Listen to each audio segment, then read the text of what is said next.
समर्पिता भाग 14.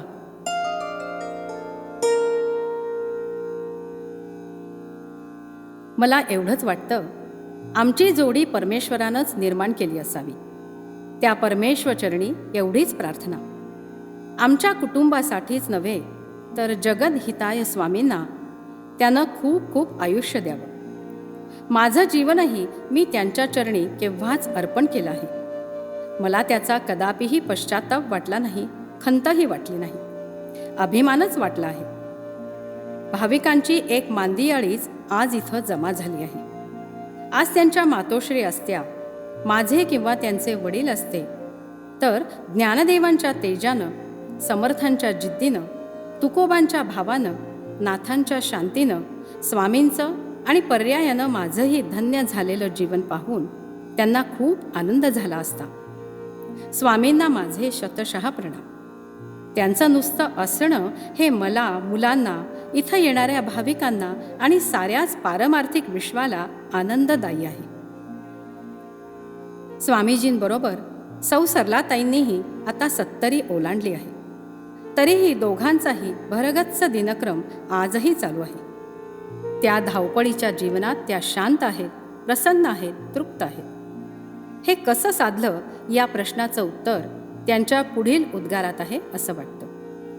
त्या म्हणतात, सोमवार पेठेतल्या 2 खोल्यातही आनंद होता, भागेश्वर निवासात 3 खोल्यातही आनंद होता, आणि आता हे वैभव आहे त्यातही आनंद आहे. मात्र हे वैभव आहे म्हणून आनंद आहे असं नव्हे. हे असो नसो आनंद आहेच. या त्यांच्या वृत्तीमुळे संसार सागरात उसळणाऱ्या, वादळ वाऱ्यांनी उठणाऱ्या पर्वतप्राय लाटा आपल्याला गिळून टाकतील की काय अशा भीतीनं त्रस्त झालेल्या अनेक जीवांना त्या दीपस्तंभाप्रमाणे मार्गप्रदर्शक ठरत आहेत. त्यांच्या प्रशांत व्यक्तिमत्वामुळं त्यांच्या सहवासात काही क्षण घालवण्याचं भाग्य लाभलं तरी जीवाची तळमळ कासाविषयी कमी होते असा अनुभव येतो. स्वामीजी जो आनंदाचा महामार्ग सांगतात त्यावरून वाटचाल कशी करावी हे त्यांच्या वागण्यातून प्रत्यक्ष पाहायला मिळतं. त्यांच्या अंगी असलेले तितिक्षा, क्षमाशीलता, प्रेमळता इत्यादी गुण अंशमात्र तरी आपल्या ठिकाणी उतरावेत यासाठी त्यांच्या चरणीच प्रार्थना करावीशी वाटते. हे माते, परमकृपाळू होऊन आम्हाला आनंदी जीवनाचा ऋषीप्रणीत मार्ग समजावून देण्यासाठी तू या रूपानं साकार झालीस. त्या मार्गानुसार जीवन जगून दाखवलंस. पातिव्रत्याचा असाधारण आदर्श उभा केलास. शांती, क्षमा, दया तुझ्या रूपानं मूर्त केल्यास. हे अंबे, कृपावंत हो. शांती दे, वैराग्य दे, धैर्य दे असे सद्गुण आमच्या ठाई वाढीस लागावे की ज्या योगे शिवस्वरूप स्वामींनी सांगितलेला महामार्ग आमच्या सहज आचरणात येईल. आमच्या साऱ्या दुर्गुणांचा त्याग घडावा, संत संग सतत मिळावा, तो कळावा असा आशीर्वाद दे.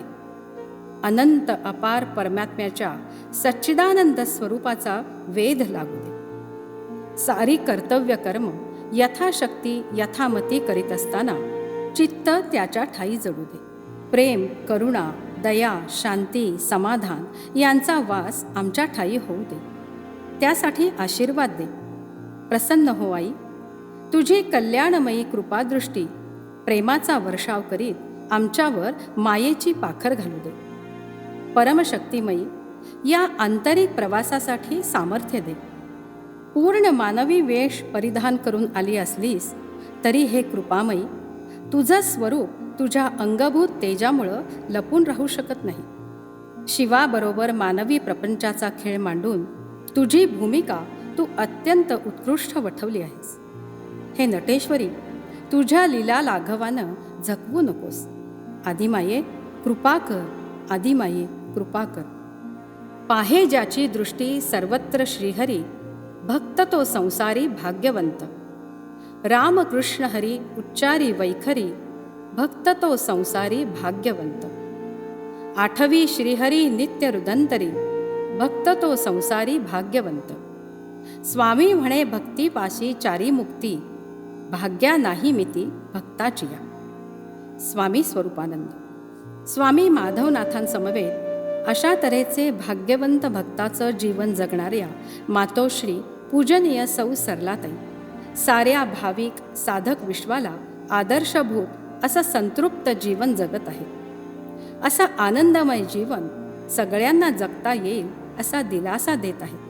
त्यामुळे नवा हुरूप, नवी जिद्द, नवा आत्मविश्वास घेऊन आपलं जीवन धन्य करण्याचा प्रयत्न कुणालाही करता येईल. हरिओम तत्सत. परमहंस सद्गुरु स्वामी स्वरूपानंद महाराज की जय. परमहंस सद्गुरु स्वामी माधवनाथ महाराज की जय. अखंड सौभाग्यवती सकल गुण संपन्ना मातोश्री सरलानंद महाराज की जय.